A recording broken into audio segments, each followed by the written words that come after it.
broadcast, baby.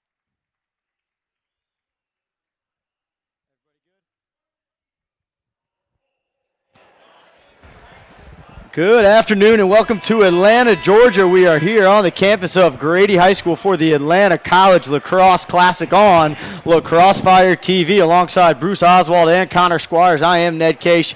Thanks for tuning in. We got a good one here as the defending national champion and Yale Bulldogs, number 4 in the country, coming in 2-1 on the year, coming off an overtime win over UMass last week thanks to Mack Gaudet and his overtime winner. The Wolverines come in 3-1 on the year. Their lone loss came in overtime 17-16 to Drexel. Now, Connor, we'll start with you as we look at the Michigan Wolverines kind of trying to pull an upset and make their statement under second-year head coach Kevin Connery. What are you looking at for the Wolverines? Ned, this is their first big test of the year. They got 3 good wins, 1 tough loss. I'm looking at this team offense and seeing how they continue to distribute the ball, getting a lot of guys goals, a lot of guys assists against a tough defense on Yale traditionally, who has struggled a little bit here early on. Coach Connery spent 5 years as the defensive coordinator at Maryland before being named the head coach in June 2017. Last year, they went 8-6, including picking up their first Big Ten win in program history. Bruce, Yale, they're a little bit more well-known, the defending national champions. Lose Ben Reeves, but plenty of firepower coming back for this team. Yeah, and I think one big question for Yale is the goaltending, right? Their goalie's at 38% for the year. He's last year he was closer to 50%, and I mean we all know he's a good goalie, right? But he's got to step up his game and be better than 38%. Jack Starr won a national champion last year as a freshman, one of a handful of goalies to do that in NCAA history. Think of a couple guys like Quint Kesnich and John Galloway being the other guys. Speaks highly of what Starr can become. So here we go, things getting started at the face-off X, a huge storyline. T.D. Erlin transferring from from Albany to Yale, 74% on the year so far. He was 79% last year. He went 359 for 454 last year. He lost less than 100 faceoffs, taking nearly 500. Yeah, Ned, and Coach Shea, he was very emphatic about what he's meant to this team. In my opinion, he's keeping this Yale team afloat right now. 3 games, all 1-goal games, and as he pinch and pops on cue to win his team a possession. Easy win back as he went against DiCaprio as Michigan chose to try to go with a long pole to slow things down. Here's Dan Angelis. He's a 2-way midfielder for Yale. I know, Bruce, you said in the first game, 2-way midfielders we're going to see more and more of in the shot clock era. Absolutely. These guys got to be able to play both ways, and we're going to see more of that as we look at the recruiting process. Less guys specialized. Here goes Dan Angelis. He runs with Sessa and Jack Ty with the first midfield group. Here is Jackson Morrill. Nearly 80 points last season, finished the year with 72, 40 goals, 32 assists. Here is Sessa, quick look inside. That pass couldn't be corralled. It was intended for 46, Brendan Rooney. That was a good look. He drew the slide. The guy was open on the crease. Just the pass was a little bit high. And here we go, 10-man ride for Yale. Their sideline gets into it. They're pressing up their goalie, Jack Starr, all the way out to the hashes. Michigan trying to throw it length of the field. Pass deflected. And they're going to let that play on. No push in the back. It's going to stay here with Michigan. Kevin Mack on the restart. Ned, one thing being on the sidelines and being able to go to both of these practices during the week, Yale physically a much bigger, more built, stronger-looking team. Michigan a little bit more thin. We were down there during warm-ups. Yale much more of a communicative bunch, more of aggressive bunch the way they go. And Michigan, more of a relaxed, composed, focused team in warm-ups. Yeah, Michigan's going to have to be the blue-collar team today, right? They're going to have to outwork them. Look inside to Noseworthy. That feed came from Mack, shot wide. Brent Noseworthy became the career goals record holder last week, passing Ian King. Noseworthy with 95 in his career. We'll talk more about him later, but Coach Connery says his contributions to this program go way beyond scoring goals. Bryce Clay, the freshman from Michigan, guarded by a short stick, gets underneath. Left-hand shot wide, backed up by Mack. No push, no crease call. Yeah, there's the difference in the MCLA game we saw, right? No crease dives in the first game and one here immediately. Michigan into the corner for the shot clock. Again, 80-second shot clock this year. The 2 shot clocks they have at the stadium are facing the benches with their back to us. So We cannot see the shot clock, but we'll do our best to keep you informed. Yale right there, shot out of bounds, hopping into his zone. Getting back to their roots, changing it up defensively. Going to try to force those shots from the outside. Michigan offense, they love to set two-mans on and off the ball. Second possession here for Yale, as it is their second midfield group. This is Coulter down the alley. Big lefty shooter is 9 in blue. He transfers to Tevlin. Now they come to the near side with Forst. And looks like we're going to see a little bit of zone here out of Michigan as well. Ted Forst with the ball, played for Team Ireland this summer in the World Games. Had a nice showing with them, getting on the second midfield early in the season for the Bulldogs. Yale going into a little motion offense against his zone. Here's Morrill behind, attack to Rooney. Rooney steps in, low shot saved by Tommy Height. His first save of the game, and I think that's going to go as a turnover. It will. Chance for Rooney to pick up that ground ball. He flubbed it, and Michigan will go into the clear, and that zone defense throwing a little wrinkle at Yale early. Right, and very interesting, number 44, Mack Gaudet, one of the best finishers in the game. He means a lot to this Yale offense, but with a zone, that's going to give him room to move around, find gaps in the crease, look for them to go there as a 10-man. And again, be a turnover. They try to go to Buckenavage in the corner, and it's a turnover. Buckenavage trying to sell that Witzel got a piece of it, but yeah, probably an ill-advised 60-yard pass there on the clear. He was open, but not a good pass. Here comes Chris Fake, the returning All-American, and we're going to have some shot clock issues. Had some in our first game as Georgia Tech knocked off UConn. That game started at 10 a.m. here as part of the Atlanta College Lacrosse Classic. Dan Angelis clears and now settles down. Coulter on with the first group right now. Coulter's going to step in. High heat goes. First goal of the game, Lucas Coulter, the junior. First 15 seconds of offense, a big emphasis for Yale. We saw him in practice a lot on Friday. Attacking early, no one comes, miscommunication. High-to-high shot gets the Yale Bulldogs up 1-0 early here in the first. Yeah, Michigan looked like they got lost on defense there. I think they were trying to get a pole out there on the shooter, and they kind of picked themselves, and nobody got out on the shooter. And we saw Coulter as part of that extra man unit because of that lethal lefty shot, and that's an easy look for him. Height, tough spot for him to be in. So second face-off, Erlin won the first one with ease. They're going to go with a short stick, Delacroce, to take the draw here for Michigan. And Erlin goes forward, 4-on-3 opportunity for Erlin to the wing. Lefty shot, big save by Height. That one off the stick of Rooney. And loose ball scrap, going to be a push staying with the Bulldogs. 1-0 lead, 11:06 to go. Coach Connery, very highly, if they know that they're going to have a tough task there at the face-off X. Talked about playing, quote, complementary football. Win those ground balls. Clear the ball effectively. And when you get opportunities on offense, take advantage of them. Right there, they didn't. It's going to be Yale ball. Down the alley, rolling back to Gaudet. Now they come to Jack Ty. He's got the LSM on him. Nice pick there, but couldn't get free and get the switch to the short stick. Here is Sessa. Quick move underneath. Slide comes from DiCaprio.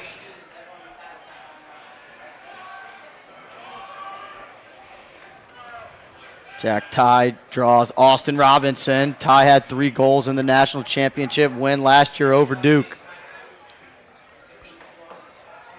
Morrill backing down, trying to get to 5-5. Not much doing. Nice check there. Gets the ball on the turf, but Morrill recovers. Now it's behind Gaudet. He's got a short stick, more of a finisher, but he's going to attack here. Ty splits to his left, rolls back right, draws a slide, shot into the slide. And you got to imagine that shot clock starting to get low here. Down the left alley, shot saved by Height, and Height out of the cage, picking up the ground ball. Quickly gets it ahead to Clay. Defender falls, maybe numbers if Michigan wants, but they're going to settle down and get their first possession of the game. Height, 3 early saves so far. Yeah, it's a great start for him, get some confidence going. So ball now with Avery Myers, down on attack, playing with Kevin Mack and Bryce Clay. On the other end here, Height, the goalie, after those 3 saves, yelling at a camera guy to get out of the way. Looks like he might have been confused who's wearing blue. But they'll continue to play down here. And again, they want to have a good possession. They're going to know, they know that they're going to struggle with the face-off X. Sessa stuck on defense for Yale. We'll see if Michigan wants to attack that matchup. Here comes Brendan Shima, sweeping topside to his right hand, rolls back. Now they've got Sessa on the wing. Myers rolls back, draws a slide through X to Mack. Mack coming up, fake high off the crossbar. That'll be a reset. Where's it going to go? It should stay with Michigan. Good hustle there by Buckenavage. Alex Buckenavage, sophomore attackman, 42 in white, leading scorer for this Wolverines team. 18 points on 10 goals and 8 assists coming into today. Again, they're going to try to attack Sessa here. Getting underneath is Avery Myers. Back to the right hand in a physical slide. Chris Fake put him on the ground. 2 flags come down. And that's a tough call for Fake because I think Myers lost his footing a little bit trying to get out of the way of the slide. At 10 years, he would have taken his head off. I thought he did a good job of pulling up, doing his job, just creating a slide and creating contact. Officials see it otherwise. But again, you're going to see that a lot in this Michigan offense. Attack from the wing. 2-man on ball, but also they do a good job of tying up the 2 slide on the backside, keeping those guys occupied as well. But man up Michigan for the first time in the game.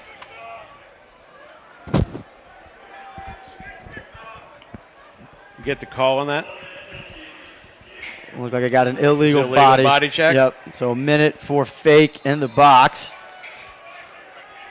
So it'll be Decker Curran with Kevin Mack, Noseworthy, Clay, Myers, and 45, Max Yarton. Curran, nice look inside to Clay, shot, goal. Even this one up on the man-up opportunity. Great finish there from the freshman Bryce Clay out of Grand Rapids, Michigan. Very well orchestrated man-up by Michigan. Flipping the field, going top to back to front as we see on our replay. Ball's right on his stick with an incredible feed. Not much you can do as a defender there. Yeah, good job coming under the defenseman there to catch the feed and score.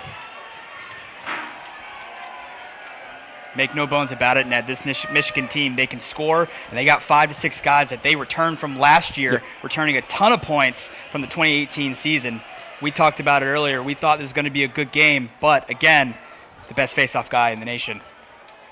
Decker Curran assisting that one. He got picked in last night's MLL draft. He went 57th overall to the New York Lizards. We had 5 or 6 different guys, 2 or 3 from each team getting picked up as Erlin wins another face-off, and that's 3 easy wins in a row. Now, certainly worth noting is playing without Connor Cronin, their main face-off guy, is Michigan's 2nd game in a row he has missed for the Wolverines. So face-off by committee against arguably the best face-off man in the country. Here is Ted Force getting underneath behind to Morrill. Nice look inside, Gaudet. That shot saved. Tommy Height standing on his head early in the game. If you can still save from number 44 in blue, that's something special. What a save. Here is Tevlin sweeping topside, sets his feet, hitches, resets, shot wide. Brian Tevlin, 5'11", sophomore. Michigan going to hop into his zone here.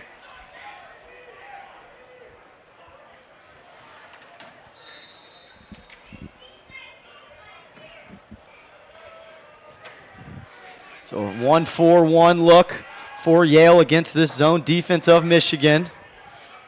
They go behind to Morrill. He pushes the left, now spins it. Forced to Brando. Brando, here's a lefty shot from the wing. That's a good idea, but wide by Lucas Kotler, looking for his second. Excuse me, Kotler, not Coulter, which I believe I called him earlier in the game.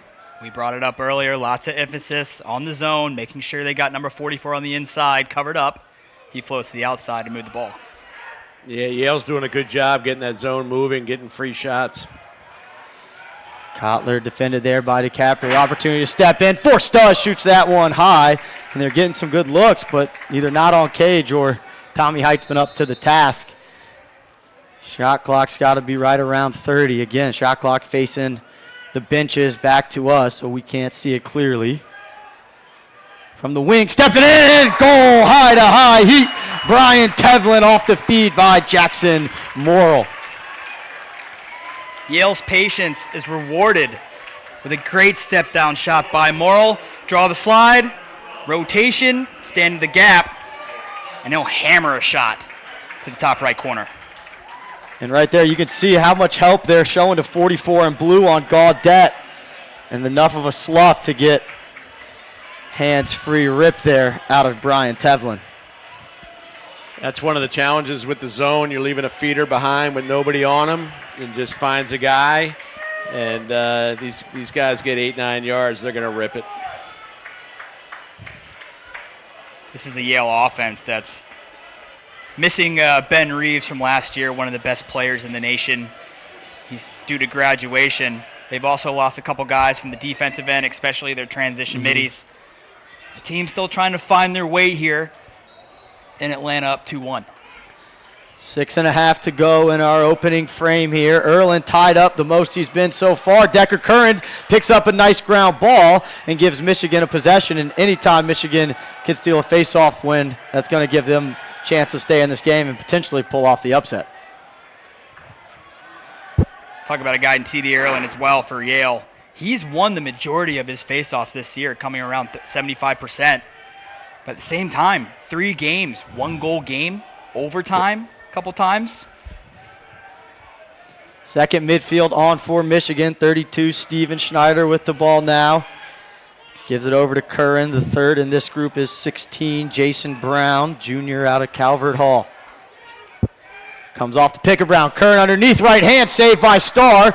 Ball loose in front, popped up in the air. Clay had a chance for the rebound. Yale's going to pick it up, get to space, and a chance for transition. Nice tough ground ball there by Will Renz. Here he comes down in a pretty clean 4-on-3, down to the lefty. Trailer is Danagelis, but he couldn't do anything with it. Will Renz, one of the multiple guys that Coach Shea mentioned trying to replace Alessia and Tyler Warner, the D middies from last season. Yeah, Coach Shea let us know that, they don't really have set lines. They don't really have set guys that rely on. They're really trying to figure themselves out here early in the year. They're going to play a lot of guys at different positions. Danagelis hitch, middle of the field, and that's going to reset the shot clock. I think that hit a pipe. Height may have gotten a piece of it. Sessa draws a long pole of DiCaprio. DiCaprio, the freshman of the year in the Big Ten back in 2016. Now a senior. He's been a captain twice. It's 9 in white. We also saw him take the opening faceoff. He was another guy drafted in the MLL draft last night. Danagelis working against the short stick. Now they swing it to the far side with Jack Ty. Ty stepping away. He's got the pole of Robinson. Incredible patience so far by the Yale offense. Picking and choosing when they attack, picking and choosing when they throw the ball inside. Morrill off the pick. Now he's alone at X to dance back and forth. And nice look straight ahead. Danagelis step down shot. Second assist for Morrill. Danagelis gets on the board. I'm sorry, Ned. They were trying to get him the ball earlier. They were trying to shut him off up top. But again, they're having a lot of luck driving that right-hand side, stepping into the gaps. Height just didn't see the ball. Yeah, that was a good job by Danagelis stepping behind the slide. The guy slid, he stepped in, gave himself time and room.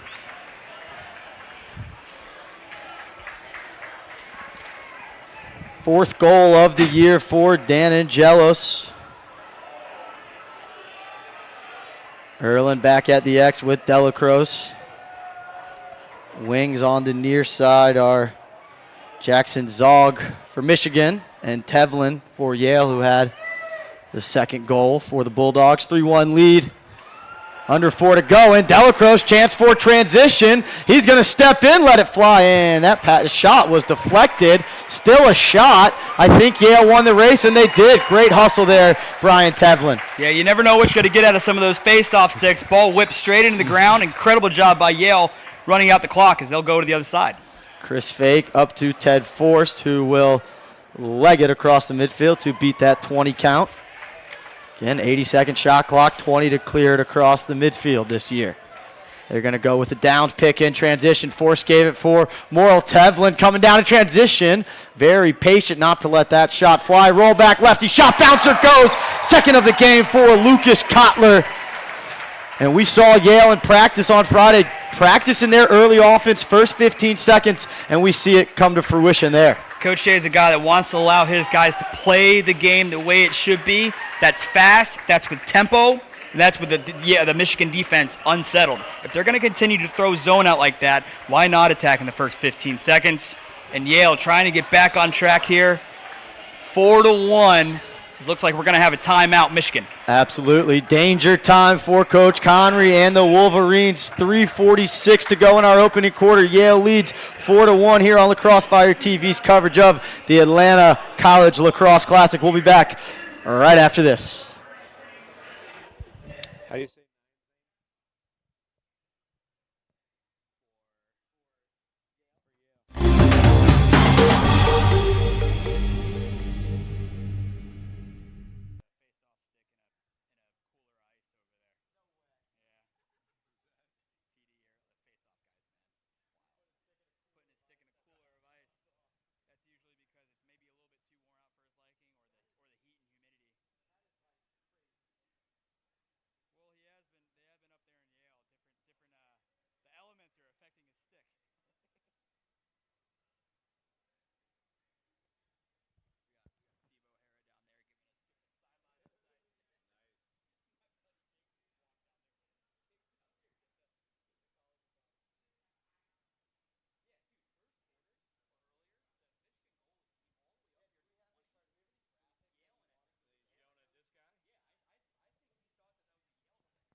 Welcome back to Lacrosse Fire TV's coverage of the Atlanta College Lacrosse Classic here at Grady High School in Atlanta, Georgia, alongside Connor Squires and Bruce Oswald. I'm Ned Case.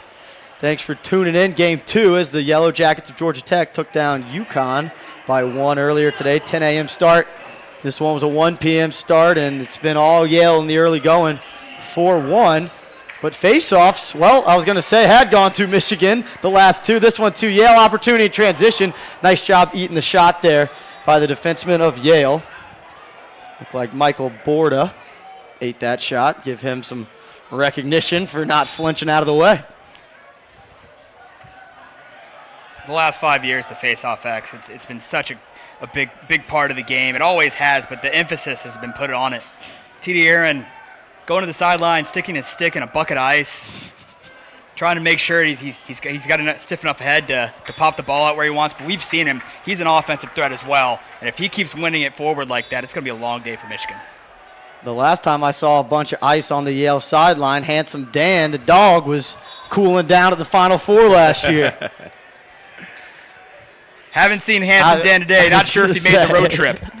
2 quick shots by Yale, both wide or high. There's a third. Sessa's shot didn't even get really moving towards the goal. Ty's going to have a chance to step down, but again, patient, nice look inside. Saved by Height. That'll reset the shot clock. Who's going to come up with the grounder? It's going to be Yale. Danigelis inside and another save for Height. Height is keeping them in the ball game right now. Yale with 17 shots in the early going. Yeah, it's a great start for Height. We talked about that in the pregame, right? He had to get off, and he has 7 saves. You got to wonder, Michigan, how long do they hold strong on that zone? Yale starting to crack the code, getting plenty of very good opportunities. Height keeping them in this game right now. That's his 6th save. I'm sorry, 7th save. He just had 2 in that possession. So here's Kevin Mack. He draws Chris Fake. Again, Fake, one of the top cover guys in the country, and because of that, Coach Shea says a lot of teams have avoided dodging him, which has made him more of an off-ball player this season. Here is Bryce Clay, moves it along to Brendan Shima. Shima, a great story as he drives underneath. A two-time practice player of the year, continued to work, and now in his senior year, running with the first line. Clay underneath, dive, shot goes in. Did he land before the ball went in? Now we'll have the always fun discussion after a diving goal. Yeah, Bruce, my eyes said that ball crossed before and he was pushed. This should be a good goal. I agree. He was got the definitely replay. pushed, and it is a goal. And it is a goal. They wave the flag in. Again, great work here by our camera crew as you're going to see the blue crease. And his feet stay out, and a great finish there by the freshman Michigan native, Bryce Clay. Yeah, and we talked about it earlier, the dive, bringing back a lot of excitement to the game of lacrosse. A lot of controversy as well. It's putting officials in a very tough predicament throughout February and into here to March. You just really hope that these guys can be all on the same page because it's such a great play. I would hate to see it removed. Yeah, the other thing we talked about in the first game was whether goalies would initiate contact, and there may have been an opportunity there, but it didn't happen there. And Coach Shea said, it's really made playing defense, that much more difficult because if you push them in the back, it's going to give the offense an advantage. If you don't push them in the back, they can have a free dive. So things definitely difficult on the defensive end against that rule. So Michigan moved on the face-off, and it's Yale ball. And those are face-offs that really kill you to just give them away. You want to try to make everything a 3-on-3 scrap, as Coach Connery mentioned to us in our call this week. We're thankful that all four coaches in this event gave us some time to hop on the phone and kind of get into their locker room as Gaudet just misses wide. Just really good motion, drawing the slide, stepping up away from the slide and getting open for the free shot just wide. Force draws two, coming around, another save for Height. That shot off the stick of Morrill, and Height again active out of the cage, picking up his loose rebound. And Yale into their 10-man. Jack Starr up about 10 yards above the goal, moving with the ball. The energy from the Yale sideline, and now they'll fall in as Mack floats in the middle of the field to clear successful. Michigan needs a good possession here. They got the opportunity to run out the quarter, and a goal here would be big. Yeah, Bruce, Yale is taking 20 shots in the first quarter. They're on pace for 80 shots in this game. You got to think something's got to give here. I don't know if their goalie can stand on his head this long for an entire game. 30 seconds to go. Here is Shima getting underneath to his left hand. Pump fakes. Now Mack inside. Clay, great save by Starr. 20 seconds to go, and now Yale is going to have a chance to push this lead back out to 3 if they can get it upfield quickly. Michigan drops back into a ride. Sessa sneaking out of the box. Now they find him. Here comes Sessa downhill. Under 10 on the clock. Skips it across, and great stick by DiCaprio. Mack couldn't handle, and that will close out our opening quarter. 4-2 Yale leads. Michigan weathering the storm, keeping themselves in this one despite, as Connor mentioned, 20 shots out of the Bulldogs in the first quarter. Yeah, you got the goalies have been big in the first quarter. We got 8 saves on the Michigan side. I've got 6 on the Yale side. Yep. And we still got 6 goals in the quarter, so a lot of offense. First quarter down, 3 more to come. We'll be back on Lacrosse Fire TV's coverage of the Atlanta College Lacrosse Classic right after this.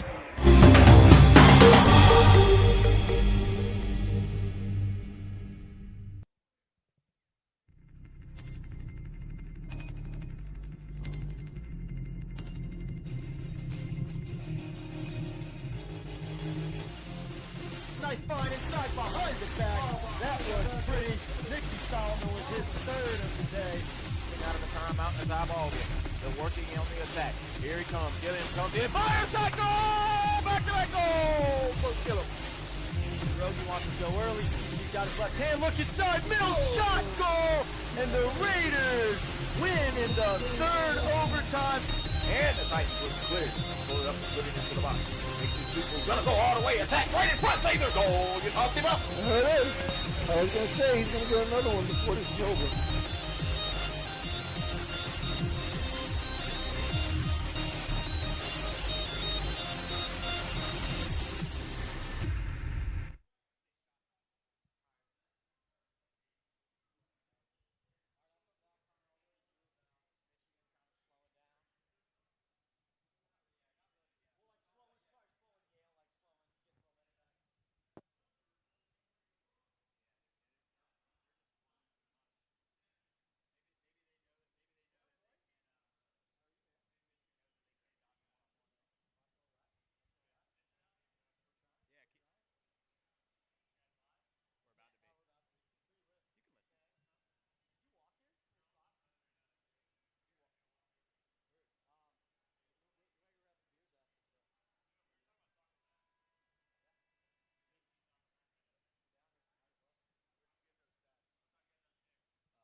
Second quarter about to get underway. Delacrosse and Erlin at the face-off X, 4-2 lead. It was 4-1. Kind of looked like things might get out of hand. Connor, Michigan weathered that storm early.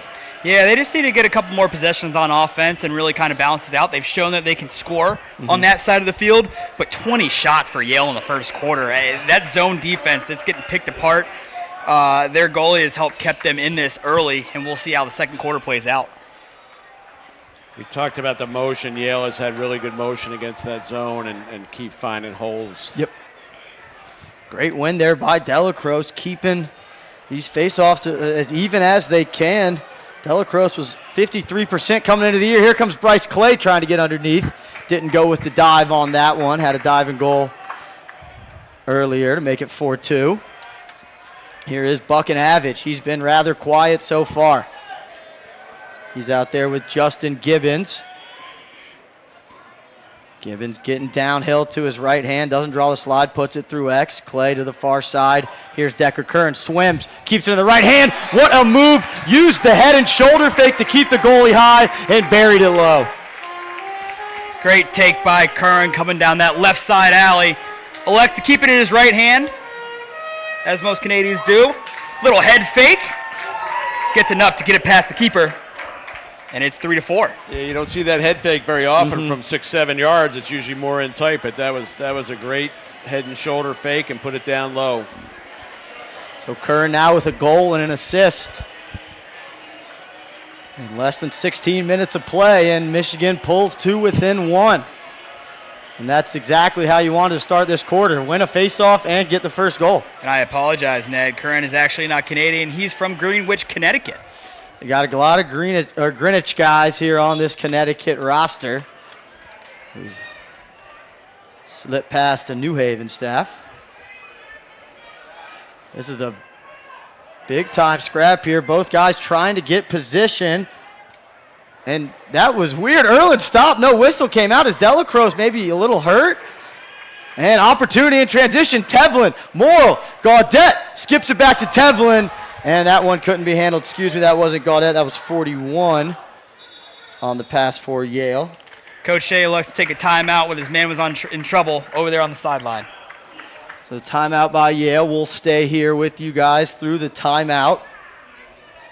That was really good ball movement on the transition there by Yale, but the last pass off stick side, he couldn't handle it because that would have been a good probably 7-8 yard shot. He had room to step in, but ball ended up on the ground. So we mentioned both these teams come into the game, only one loss. Both of those losses coming in overtime. Yale's was their first game of the year against Villanova. But Yale under head coach Andy Shea in his 16th season, this program has really totally turned around in the last 9 years. Since 2010, they have a record of, including this year, 105-41. They have 8 10-win seasons, and they went 17-3 on their way to the national championship last year. It's been really impressive what Coach Shea has done, and talking to some of the Michigan staff, you know, the kind of program that Yale runs, that's what Coach Connery is really trying to establish here at Michigan. He talked about how much of a difference it's been from year one to year two. Yeah, and he's only been here for 2 years, but, you know, at the time of a program, when you're in your 8th year, you really want to start being recognized as a national program. They've done that. I think the entire landscape of Division I lacrosse, anybody can beat anybody and anyone compete with anybody. It's good to see them, and it's great to have them down here in Atlanta. And we knew this was going to be a very good game. Most other people might have thought it would have been Yale in a landslide, but here we are with a 1-point game. And you're right. The parity in college lacrosse right now is really unparalleled, right? Every week, the underdog can win. No doubt about it. And we saw that in the early going with High Point picking up some big ACC wins. So back to live action. Sessa carries behind. He's got Austin Robinson checking him. Now to Ty. Ty's got a short stick. He hadn't had a matchup like this most of the afternoon. See which way he goes. He goes left. Down the alley, draws two, moves it to Gaudet. Now over to Danigelos, lets it fly. Stick side, easy save for Height. Michigan, after the timeout, changing up into a man offense instead of zone, force the outside shot, make the save. Yeah, I think Height was begging for that. Let's go, man. Here is Kevin Mack with the ball.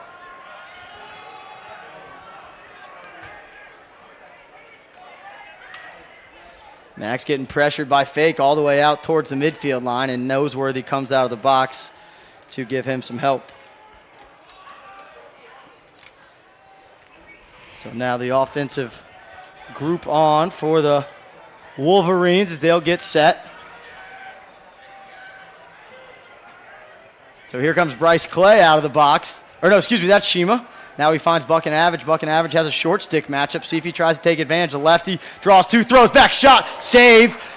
That one might have gone right off the face mask of Starr. Shot came from Noseworthy. Quickly the other way, pass too far in front of Danigelos, and Bucking Average couldn't cross as had to make sure they kept their attack group back. Nice skip up top. Nothing doing. Did you think that hit the face mask? Because I thought it got his hand, which I was concerned maybe he might have a finger or thumb problem. It may have, yeah. He looks fine. I didn't hear the sound of the face mask, but it looked like that's right where that ball was headed. So we've seen a lot of shots early, and I know the shot clock obviously this year has done that, but it seems like even higher percentage of shots, getting multiple shots per possession.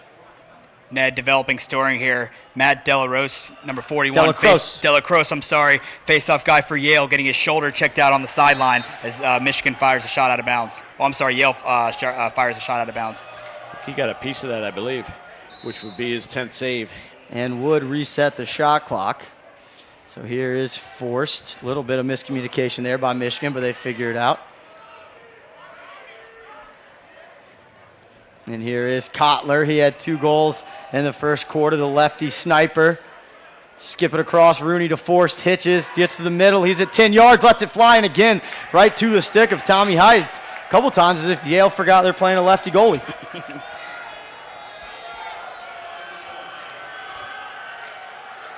The loud noise you hear is Yale's 10-man ride. Michigan doing a good job of passing out of it, and they'll retreat home. And after those first 2 10-mans where Michigan tried to get it to the corner and turn it over, they've been successful breaking it, using the middle of the field, short stick to short stick. Yeah, Ned, and generally the best way to break that is bring a couple shorties low, try to pass your way out of it. If you try to run out of it, You're going to find yourself in a heap of trouble. Here goes Schneider, sweeping to his left, beats Kotler, draws the slide straight ahead to Decker Curran. Now Bucking Average, this 2-man game on the left side. He was really creative from this spot against St. John's last week. Skips it, nice bouncer, that goes high to low. Goal, Kevin Mack. And again, Bucking Average creating from that left wing where he loves to play from. Bucking Average loves to have the ball in his stick, but more importantly, he creates a lot of eyes, a lot of attention. That's how he's able to get the skip pass across. Fantastic high to low bouncer, finds the top right corner. We're tied up here at 4-piece. Yep, not much angle on that shot either, but just well placed. And great off-ball plays. You see, it looked like that was Jason Brown who cut to Bucking Average, drawing the defender, which left Mack on the backside. And we talked about it earlier. These 2-mans and these off-ball picks, It's going to have defenders having a head on their swivel, looking behind them a little bit more. Miscommunication leads to goals. And it was 4-1 Yale. Michigan called that timeout. We started to wonder, how's this thing going to go? And all of a sudden, we're tied back up at 4.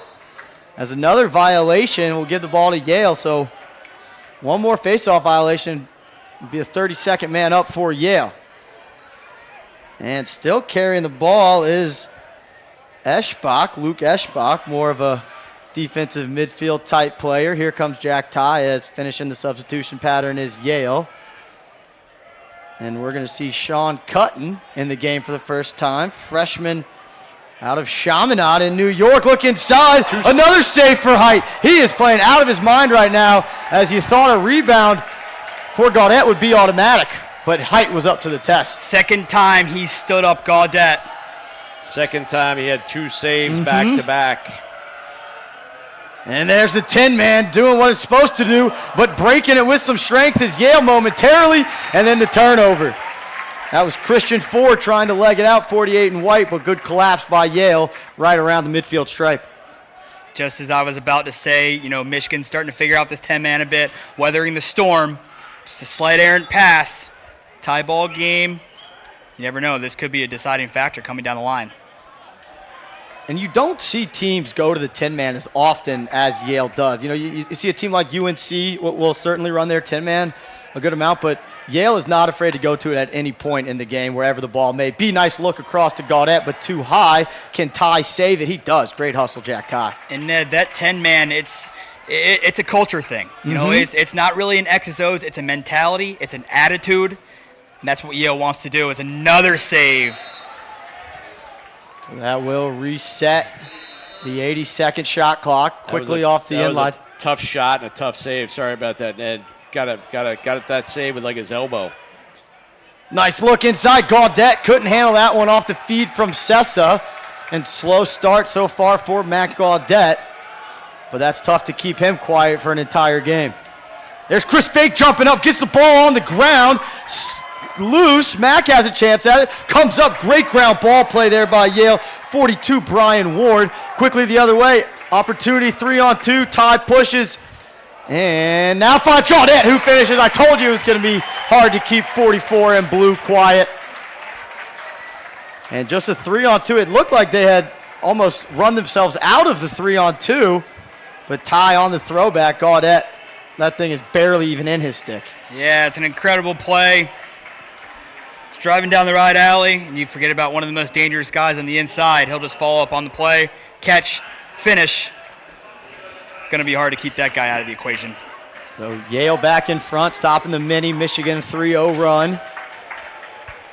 Michigan got caught chasing the ball there. Their third guy got back in, but two guys chased the ball, leaving the 2-on-1 out front. And great play there by Chris Fake to get that ball on the turf. And then just a great ground ball. Brian Ward, nice stick handling after he picked it up as well. Michigan had the injury at the face-off X. They're going to elect to pull the face-off, try to make it a 50-50 ground ball here.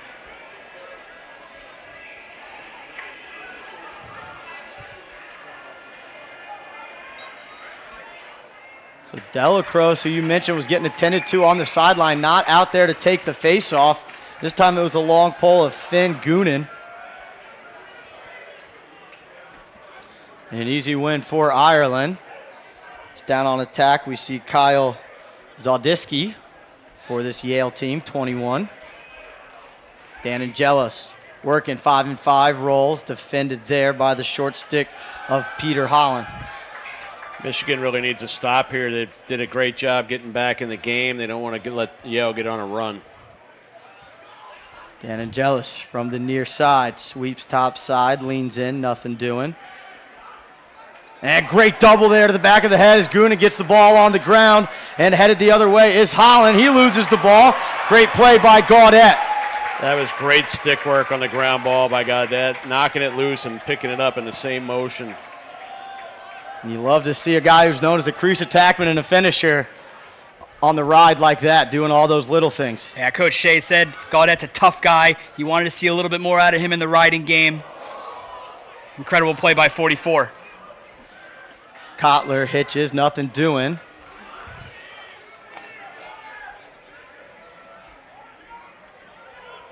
Morrill at X and Michigan into a little bit of their zone look. They're not pressing the ball behind. Gaudet pick right at GLE, hands free. That was a great play against the zone, but a better save by Height. Shot clock reset after that save. Morrill's got the short stick. I know they're in the zone, but now he carries them behind. Curran draws two. Or excuse me, that was Morrill drawing two. Jack Ty step down, high heat. It goes. Great ball movement from one side of the field to the other for the Yale Bulldogs. Very difficult to play long stints of defense. Michael Border just slow on the rotation. He's got to come here. Hard shot, straight over him. Height's done his job. Got to get a stick in those hands. As Yale goes ahead and steps up and gets a 6-4 lead with 6:20 left in the quarter. Goal was assisted by Tevlin. Just good ball movement. Skip pass up top, one more pass, and shot gets buried. So face off, now Delacroix is back out there. Erland picks this one up and gets to space. 6-on-5 here if Yale wants to push.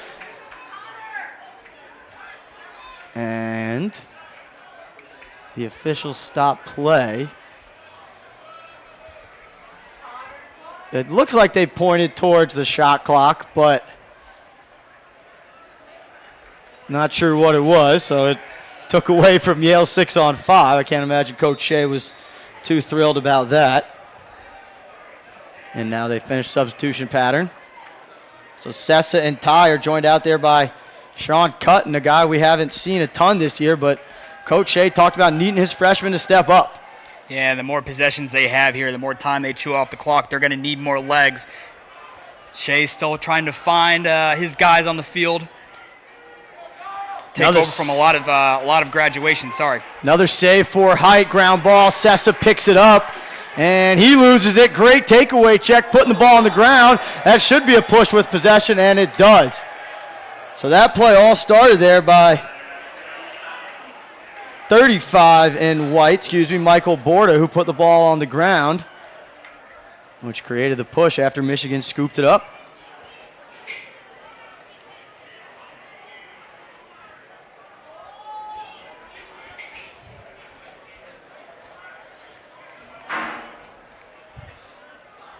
So we'll let the officials talk this one over. I'm not sure. Maybe they're discussing if it was loose or if it was with possession, but long talk here. You'd think they'd be pretty confident with the call either way. Yeah, maybe they want to give it, call it as a personal foul. But again, Michigan playing long stints of defense. Here we'll see a replay. Again, great work by our camera crew. Borda gets the ball on the ground. That's a ground ball with possession. Push in the back. We missed the flag the first time we pulled for it. We got it the second. Although possession, I'm sorry, go ahead, Bruce. I was going to say they may be calling a illegal body check on that, possibly. That's true. Kind of got him in the head. His head was down low. And if you got I think that's the discussion that's going on right now. Michigan's ready to go man up, but we're waiting on the refs. We'll take a quick break here as the refs try to talk this one out.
We are back here, and they waved off the flag. Yep. So they called it a loose ball push, and Michigan's looking to clear. And Yale in their 10-man gets the ball on the ground. Michigan still got to get it over, and what a kick there! That was a very impressive play there out of the defenseman. I believe that was Witzel.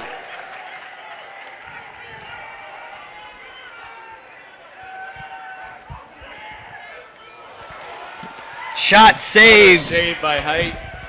Headed the other way, they get it with Bryce Clay, and he will settle things down as Michigan calls a timeout. That's their second timeout of the half, so they'll be out here, but at 6-4 want to get a good possession on their hands. And we see here with the stats, 31-13, Yale out shooting Michigan. And to be 6'4" in this spot, it's very impressive. I think Tommy Heit's played out of his mind, Bruce. So I'm sorry, go ahead. Height in the pregame, right? Yep. 38% on the year, and he's got 15 saves before halftime. So he's elevated his game, and he's absolutely keeping them in this game.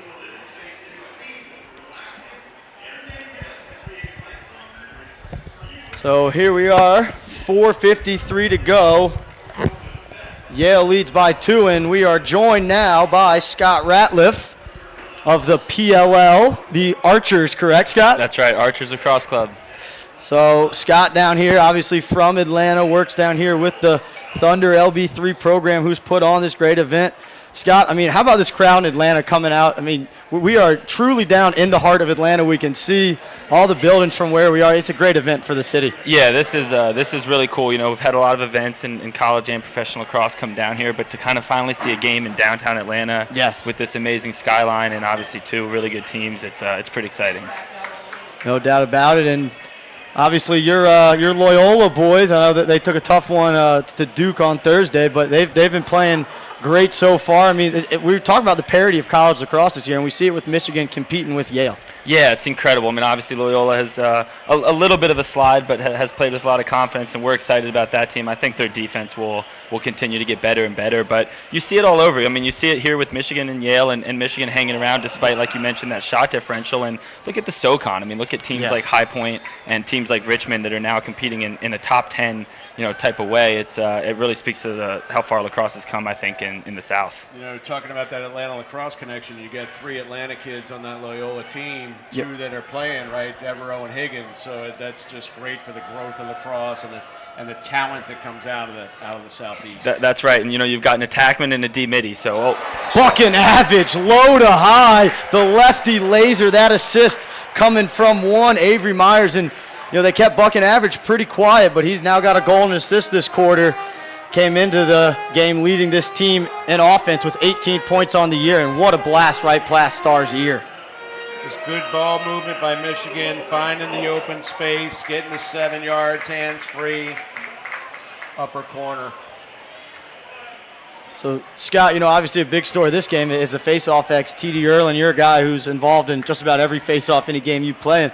If you're a wing here going against a guy like Erlin, I mean, obviously it's going to be a coach's discretion, but how do you approach that? Oh, it's hard. The number one thing you got to do is you got to try to buy your wing play time. If you're not winning the clamps from Michigan, to buy time for the wing play to get in, and then you're just trying to read his exit. And part of what makes him so good is he doesn't exit the same way every time. Sometimes you see him pull towards his left elbow. Sometimes you see him attack the head of his stick towards the right elbow. So really just trying to time those exits and guess which way he's going to go, and hope to cause a turnover or two off it. But he has been really impressive to watch in person. Erlin with a shot there wide, and now he's going off. Yeah, he's not afraid to shoot the ball. I believe that's his 6th or 7th shot this year. So he's a guy who can do it a lot of different ways. Like Scott said, we've seen him win the ball multiple different ways already, whether it's a pull going back to himself or if it's a short stick trying to start those breaks. And it's led to 32 shots for this Yale team, 4 minutes to go still before the half. And here is Jack Ty. I think to your point, Ned, despite that face-off differential and the shot differential, Michigan's got a 1-goal game. And anytime you play against a really good face-off guy, as they get another one there. Jackson Morrill off the pick from Sessa. And a little bit of Michigan's own medicine running the pick game right there. And Jackson Morrill, again, I mean, he's the kind of guy who's got to step up to replace a stud like Ben Reeves. Yeah, he's been really fun to watch here today, and again, that face-off paying off for Yale. But as I was saying, I think if you're not giving up goals off the face-off X, if you're in a game where you're at a huge disadvantage against TD, a key for me is give your defense a chance. And if you have some good goaltending, as long as you're not giving up points and transition off that X, I think you still have an opportunity to keep yourself in a game. Yeah, and you're right. Michigan's got the hot goalie. I'm sure he's going to keep making saves. Once you get hot, you usually stay hot. It's actually a dangerous last 3 minutes here for Michigan. They gotta keep them off a run, stay within 1 or 2, and get to halftime. And Erlin pension pops. Is he going to be able to create transition? He finds more step in, shot high, backed up by Yale. Bruce, you talk about Tommy Height, the Michigan goalie, being hot, and I agree, but he got 16 first half saves. That's almost beyond hot. That is a huge number. So here is Brando off the end line. Question mark, shot low, goal. That was a textbook move to 5-5, and the question mark finish on that one. Just what we're talking about. Yale on a little run. Yep. Michigan with a nice dodge to the 5, rolling back, and the defender overran him a little bit. It's got to get his hands on him. Here's a moment in a game where if you're a Michigan wing player, you got to make a play. I think this is where a rope unit, a long stick midi, a D midi can really make an impact on a game, recognizing it's a run and finding that little extra gear to get in there and strip a ball and get your team in possession right now. Yeah, we go all the way back to the first quarter where Michigan won 2 faceoffs in a row, but now I think they've lost the last 8 straight. And now 10-4 face-off advantage for Yale. 3.5 to go, and Michigan's out of timeouts. Man, Erlin just moved so fast on that one. What are you going to do about that? So, Scott, we've been mentioning a lot of these guys were nearly intercepted. I'll see if Dan Angelis can create some offense here. Finds Erlin, one more. Morrill looking for another one. Roll shot wide. We've talked about a lot of these guys in the field today getting drafted into the MLL, and we talked about you playing in the PLL. What do you expect? What are you excited about first season of the PLL? It's going to be great for fans to see the game on NBC Sports. Yeah, I mean, really excited about that. The opportunity to get on TV and to hopefully get in more households and open, professional lacrosse up to the non-traditional lacrosse fan and the guys that maybe aren't fanatics. So that's another one. Yale is pouring it on right now. I think you called it, Bruce, with them kind of feeling this momentum and closing out the quarter on a big run. Another one there by Mack Gaudet. Dan Angelis with the assist. Dan Angelis has been impressive playing both ways, playing wings of faceoffs, doing everything 4 in blue for Yale. As we see the replay here, just a slide from Gaudet's man. And if you leave Gaudet, you better have a 2-slide. 10 goals during championship weekend last year. He had 6 in the semis against Albany and poured in 4 in the national championship win. Just great ball movement by Yale. They always find the open spot. Their motion has been really good. Guys step away from the slides, find the open spot, and convert.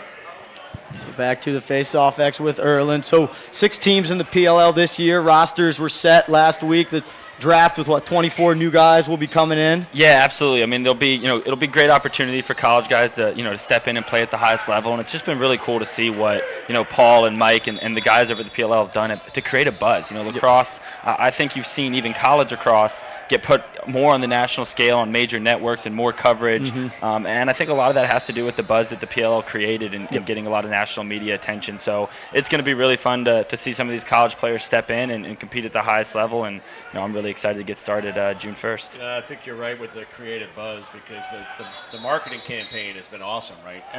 All these kids are on Twitter, right? And they're rolling it out there and everywhere else, right? But every day it's something new. They're keeping it fresh. And it's been really cool to see. And it's different than what you see in traditional sports, but I think that's the opportunity they have to kind of start a league from scratch in 2019 and recognize that, it's digital and it's online is where entertainment is going, and I think we're in a really good opportunities to capitalize on that.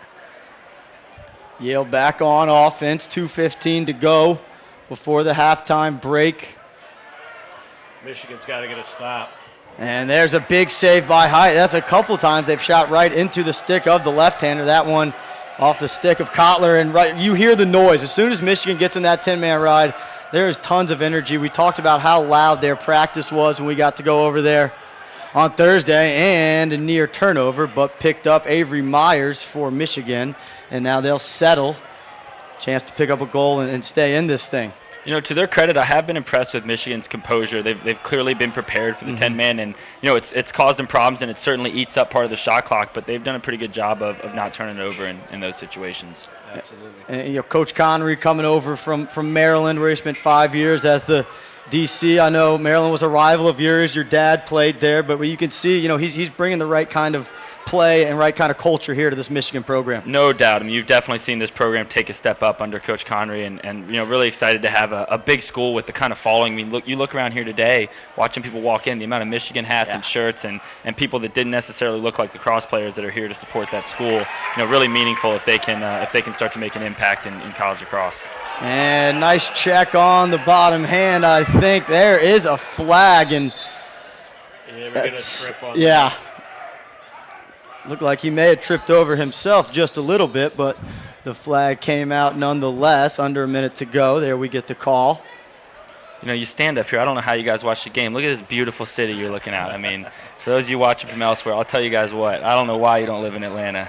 62 degrees out here. You got a perfect skyline. A bunch of friendly people sitting in the stands. Yep, we're the smart guys. We do live here. It's so nice. Yale staying Monday and Tuesday to practice down here and take advantage of the weather, trying to avoid those snowbanks. Well, Coach Shea said on the call, right, he knew it was going to be warm. He was like, I don't know if we're going to get weather or not, but we're looking forward to the warmth. So man up here. I think you're right, Scott, about growing the program at Michigan because they got guys from all over the country on their roster, where Yale is more a northeast centrist team. And they'll continue to build as coach gets his guys in place. They're in a really unique opportunity to recruit from, like you're mentioning, they can recruit out west and give those guys a different look. And then also, in Canada, not being that far from Toronto, from having played with a lot of Canadians, I know a lot of guys dream of playing college hockey at Michigan and really see that as a place they'd want to go. So I think he has all the opportunity in the world to turn them into a powerhouse program. Shot by Ty is wide.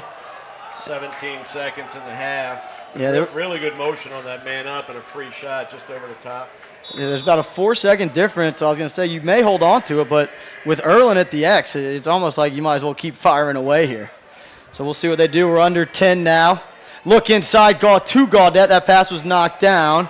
And now, no, they go back inside. A huge save by Height. If Michigan can hold on to the ball, and they can't, we should have a face-off to start the second half. 9-5 lead.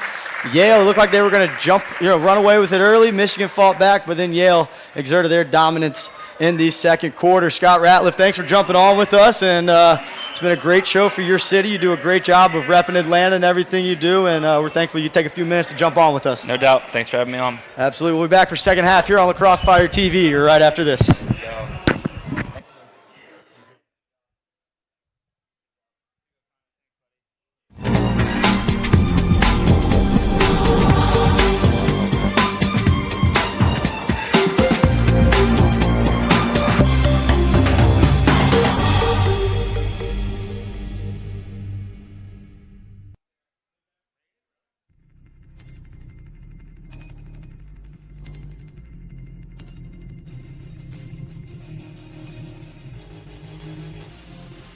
Nice find inside behind the back.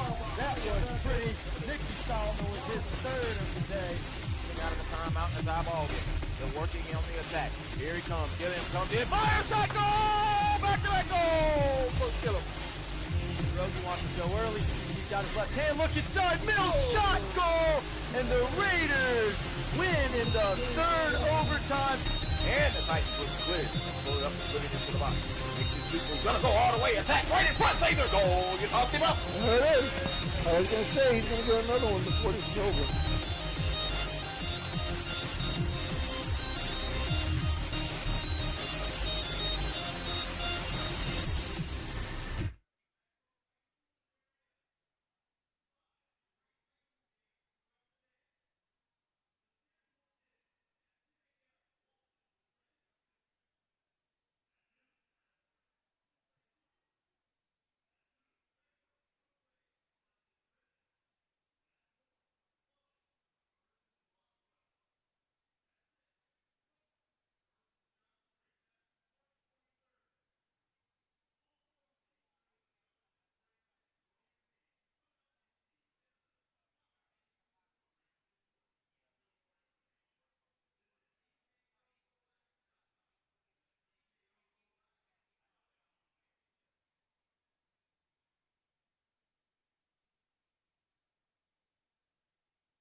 Second half about to get underway here at Grady High School in Atlanta, Georgia, as part of the Atlanta College Lacrosse Classic. I'm Ned Case alongside Connor Squires and Bruce Oswald. 9-5 lead for Yale coming out of the half. And Bruce, I mean, we were amazed. 19 first half saves out of the Michigan goalie, Tommy Height. Yeah, and I don't want to say it, but I got to. That last save he made with his butt. So bounced off the turf, got him in the cheek, and stayed out of the net. I mean, he's just been incredible.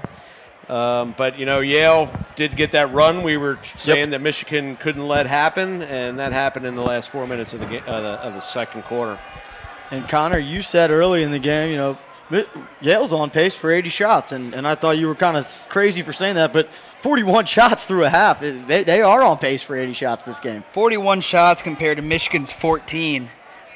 Shots on goal for Yale, 28. Shots on goal for Michigan, 10. So Michigan is having some productivity when they had the ball in offense. The 41 shots compared to 19 saves, that's obviously, you know, it's obviously the difference here. Yale was led in that first half by Jackson Morrill, who had 3 points, a goal, and 2 assists.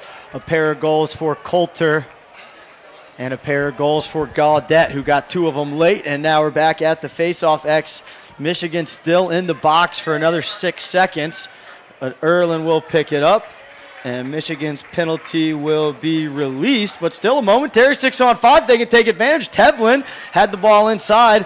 No good. Borda with a nice ground ball for Michigan. Now he's going to try to push transition the other way, and he settles things down with Kevin Mack. Mack in that first half played well for Michigan. Along with Bryce Clay down on the attack. Mack had a goal and Clay had 2 goals. So Brent Noseworthy into the game. Heard from him early in the game, but not much since. He had a couple shots, but hasn't buried one just yet. He's out there with Avery Myers, and now coming in is Shima. Again, haven't heard a lot from this midfield group out of Michigan. Tevlin, a 2-way guy for Yale, matches up with Myers. Myers sweeps, throws it back. Shima trying to get to the middle, now rolls left down the hashes and straight ahead to Mack. Kevin Mack working on Chris Fake. Fake forces the turnover. And that's why Coach Shea said a lot of teams aren't dodging against Chris Fake. Incredible player, great defensive stand. Yale's going to get the ball back here if they can escape the ride of Michigan. And Stars got Sessa. Sessa's got to try to beat the clock over and does. Again, 80-second shot clock. The shot clock is facing the benches, the back to us, so we will do our best to keep you informed. Brian Tevlin says, who needs a shot clock? I'm scoring in transition. Again, showcasing their first 15 seconds of offense. Pass down, pass it right back up as the defense sloughs. Just nobody there to play them. And again, high heat. It looks like Height has a little bit of a dip with that left hand, and Yale's taking advantage with a lot of goals up high. I think that's the second time we've seen the Michigan defense get lost in that transition, that first 15 seconds you're talking about. Nobody covering the guy up top, and then way late getting to his hands. So Yale now doubling up. Michigan 10-5. Michigan was down 4-1, rallied back to tie it up at 4. They could use another mini run right here to slow down the momentum, but it gets tough when you're going against a guy who's 75% of the faceoff X and TD Erlin. Erlin, good defense there by Goonan. That's why you put the pole out there, but it's still going to come up with Yale as Eschbach picks it up. And let's see if they go again with the pass down, pick down action. A little back pick on there. And Morrill's got some room if he wants to try to work to 5-5. Well defended, and again, now the 15 seconds is up. They'll execute their settled offense. Finn Goonan did his job there, trying to make it a 50-50 ground ball. Coach Connery talking about that complementary football. You've got to have those ground balls when you're losing faceoffs like you are right now. Here's Ted Force down the left alley. Puts it through X. Now he's going to follow it with a pick. Jackson Morrill coming off the pick. We mentioned 2 assists and a goal in that first half. No slide coming. He's going to try to keep backing his way in. And now finally moves the ball along. That was nice defense there by 19 in white, Andrew Darby. But now Morrill has a short stick. This is big-time advantage Yale. We'll see. Michigan doesn't seem to really be sliding anybody. Now they come to the back of his head. He gets topside, and he scores. They were sliding to his back. He kept working topside, hands free, and buried it. Tough. Looks like Peter Holland's trying to roll him back down the outside. He just doesn't. The slide's there on his back shoulder. But he gets beat topside when he was supposed to get rolled back. And that's 2 goals in a row as Yale starts to create a little bit of a gap here early in the third.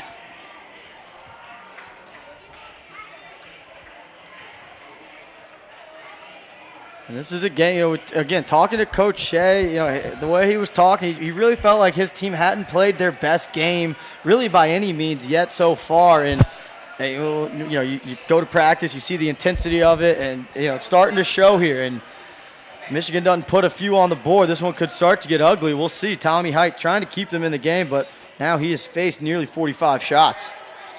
And I think they're going to call a trip or a hold. It'll be a hold, so Erlin will win this faceoff on violation. Energy and emotion right now favors Yale. You can hear it from the bench. You can hear it from the stands. And it's no joke that they're up 6 goals here. Michigan needs a stop. They need to get a flow of energy. They need to get something going their way. And really, in a 6-minute period, they've completely taken Michigan out of the game. So a different midfield group. We see Christian Kropp, 34 in blue, and now the shot in the goal by Sean Cutton. And we saw a lot of cutting in that second quarter. Coach Shea talked about these freshmen. He said, if you're a freshman in this program, you're here for a reason. Time to step up. And there's an example of it right there, Sean Cutton. Sean Cutton, only a yard above GLE. That's just a confident shot right there, believing in himself. 12-5, Yale. Yeah, we talked in the first game about shots goalies wanted back, and we haven't talked about that in this game, but I think Height probably wants that one back. He came off the pipe. And like you said, 1 yard above GLE, sneaks it in the near corner. Yeah, and Height, right after that goal, gets on that left pipe, tries to correct his fundamentals there. It was right after you said. This is the second time now that these mics have been louder than we thought, and the players down in the field seem to hear us. And another win for Erlin, and a chance for 6-on-5 as they cut the long pole. Dan Angelis wants a skip pass over the top. They can't find him. But again, still, the first 15 seconds or so, they got their pole on, they got Erlin on. See if they can't create anything, and now you see him sub. And I think for the first time all year, Yale is compounding these face-off wins with results on the scoreboard. They've always dominated. They've always controlled the face-off backs, but they didn't quite get the points that they wanted on their offensive end. You're starting to see it now. Yeah, they've gone into a whole different gear. Kropp step down bouncer, no good on the throwback from Tevlin. I mean, I think, and they may have talked at a timeout at the end of the second quarter because they were playing slower in the first half, and now their pace is completely quickened. Gonna get a move and pick call. Yep. And are we gonna have the shot clock again? And you got to imagine these coaching staffs are ready for the shot clocks to start operating themselves. But they quickly get the fix, and now they go deep into the corner, and they finally beat the clear that way. But again, that pass came from the midfield line instead of the restraining line like some of those in the first quarter. Bryce Clay handles on the far side. He gives off to Myers, who's going to move it along to Steven Schneider. Third midfielder in this group is Decker Curran. Curran, one of 6 guys in this game, drafted into the MLL after the draft last night in Charlotte at the NASCAR Hall of Fame. Clay picks it up on a hot. Clay's defender lost his stick. He backdoor cut. Curran couldn't find him. Up pick from the wing. Nice spin move by Buchanavich. Shot wide. Backed up by Michigan. And we just haven't seen quite as many on-ball picks as we saw last week against St. John's and earlier in the year against Drexel. Yeah, they're trying to win these one-on-one matchups. As we say that, they're going to get into that formation again. Watch the backside and near side here. Curran gets his hands free. Nice shake move, but slide there. Forced that shot to be high. And Michigan, again, trying to cut that field in half. Left to right, not front to back. Trying to get their matchups and their playmakers in space. And there's the switch and a goal. Great pick right at X. Got Mack his hands free, and he buries a much-needed goal for the Wolverines. Really good change of plane on that shot, going high to low, and just beats his guy coming off the corner. And enough of a pick to attack. You see here the switch. Yale a little flat-footed, not able to keep up with the full-speed sprinting attackman. And it's so difficult as defensemen. You got to figure out how to play that. You're running one direction, have to put your foot in the ground, and have to change completely 180 direction, running the opposite way. Maybe Yale or Michigan can string a couple here, but again, different face-off guy for Yale. And this will be the first face-off not taken by Erlin all season long for Yale. You know, I think, tell me if I'm wrong, but I thought Coach Shea said he had the top yes face-off recruit, right? And that's exactly who it is. He's going to get some time. Joe Newman out of Salisbury. And you see why he is the number one recruit. Won that one almost as if it was Erlin at the X. But I mean, Coach Shea said, Erlin wants to take every face-off. If he gets tired, we're certainly willing to throw somebody else in. And there it is, first time all year. And how about that? As he comes off the field, Erlin, the first one there in the box to greet him. Love to see that out of the older leader. Number 6 in blue is an absolute competitor. He wants every single face-off, but again, the wear and tear. Yep. The constant battle. And we've got heat today, right? It's not too hot, but it's 66 degrees, and that's a lot warmer than it's been in up north in the Northeast. Here is... And it sounds like someone's yelling about the shot clock. And I'm not sure if it reset or was supposed to reset again. I know I sound like a broken record. The shot clocks are facing the benches, not us, so we can't see when they're resetting or even where they are. And this has been a process all the way across Division Yes. 1, 2, and 3 this season. Kind of adopting that basketball method of having a reset shot clock every change of possession or save. It's been a task for a lot of teams and facilities to get that on track. But hopefully in March, everyone will kind of catch pace, catch wind, and we'll let the kids keep playing the game without interruptions. Yeah, we don't know if it's an issue with the clocks themselves or with the operator, right? So and hopefully they got a ref that's actually handling the remote. Right, and we love having these neutral site games, coming down here to the south in Atlanta. That could also have a little bit to do with it as well. They got some long extension cords from those shot clocks to wherever they're plugged in. Yeah, about 70 yards long. So here is Sessa behind. He's got the short stick. And now the officials are... Look at the shot clock. Unless they're going to call for a injury timeout. Yeah, I was going to say, I'm not sure if that injury substitution just worked out, in fact. But now we're reset to play, so not sure what that stoppage was. We're right back in it as we see Joey Sessa there setting the pick at X. Sessa, a natural attackman who's played great at the midfield the last 2 seasons. Brando rolls back. Now he goes to Sessa at X. Sessa up the wing. Kotler was ready to shoot that one before he caught it. He was so open. Nice ground ball. Make sure he keeps it on his side of the midfield. But now the shot clock is going to... Or it's not. Be an issue. And right now, so we have 2 different shot clocks that I think may be on different timers because they seem to always be pointing one way or the other. And that one shouldn't have reset. I'm not sure if someone maybe reset it early, thinking Michigan would come up with the ball. No, we should be at least under 20 seconds, right? On the shot clock. You would think. And just to spotlight number 3 in blue, Joey Sessa. We got an opportunity Friday to go to Yale practice. Most of these guys on Yale can post 6'3", 200 pounds, 6'4". He's by far the smallest guy, but he was the one telling people what to do. He was the one making sure everyone was on task. He was the one that was leading huddles. He's a huge leader on this team, and I think Coach Shea wants even more out of him. So the one shot clock read 16 seconds, one shot clock read 5 seconds. They're going to ultimately go with 5. Shout out to our man Stephen O'Hara down on the sideline helping us out when he can. So 5 on the shot clock here for Yale.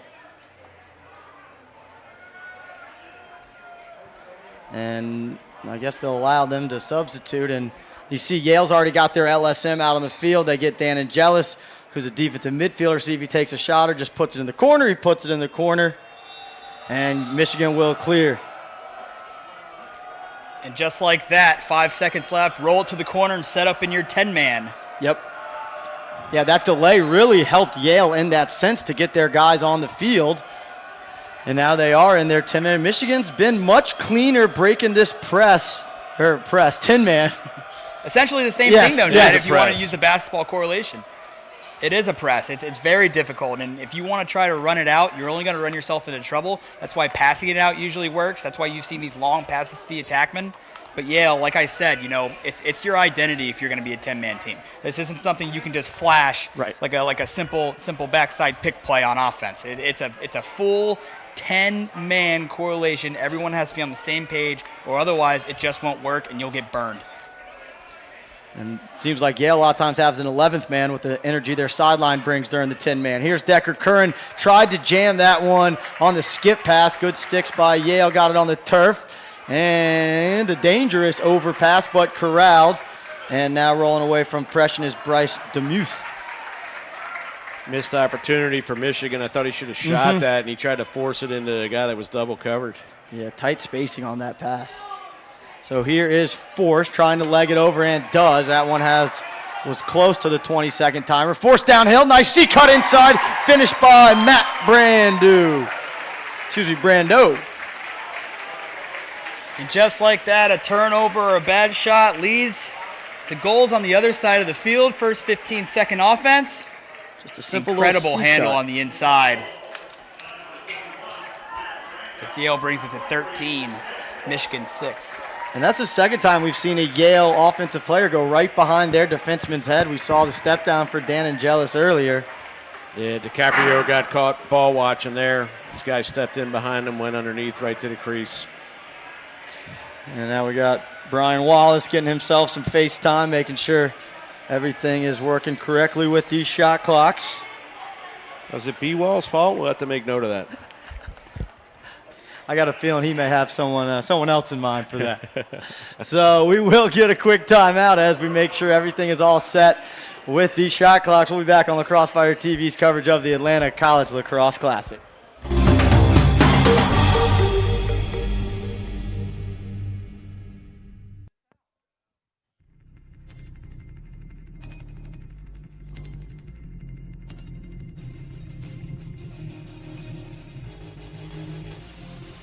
Nice find inside behind the back.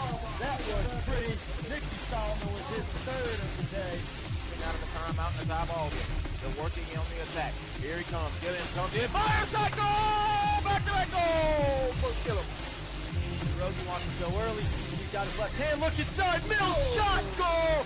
And the Raiders win in the third overtime. And the Titans was cleared. Pull it up and put it into the box. People's gonna go all the way. Attack right in front. Save their goal. You talked him up. There it is. I was going to say, he's going to get another one before this is over.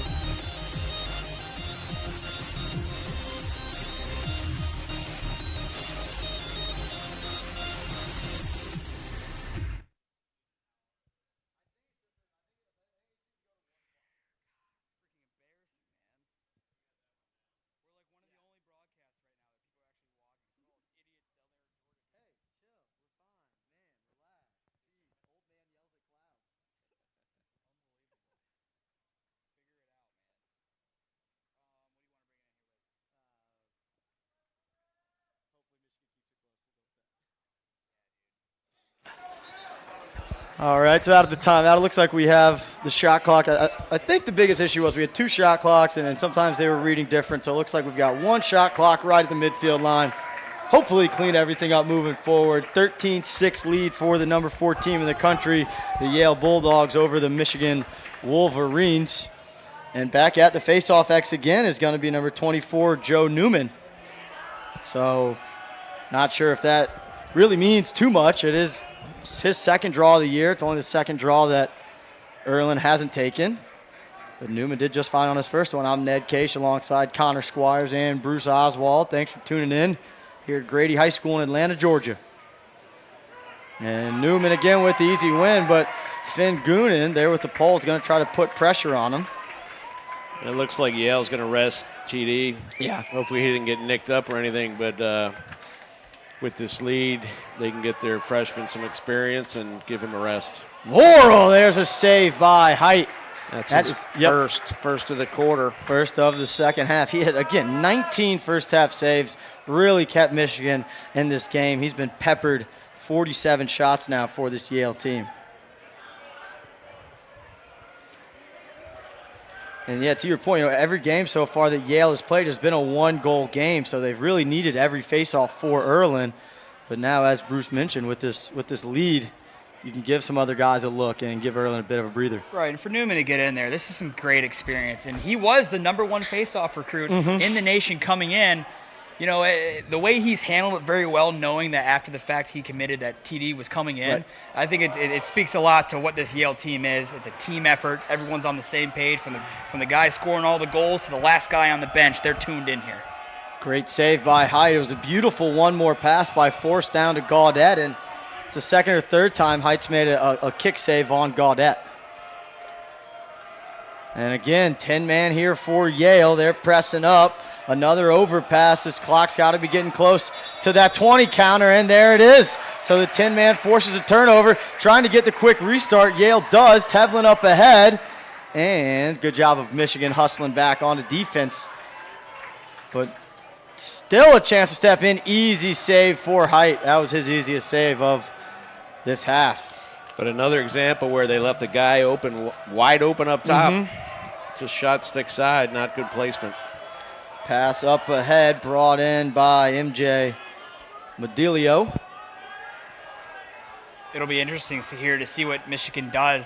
They've had a bit of a scoring drought, haven't had the ball. Do you use a timeout? Do you try to draw something up? Or you let your guys figure it out? Because this offense is returning a ton of points from last year.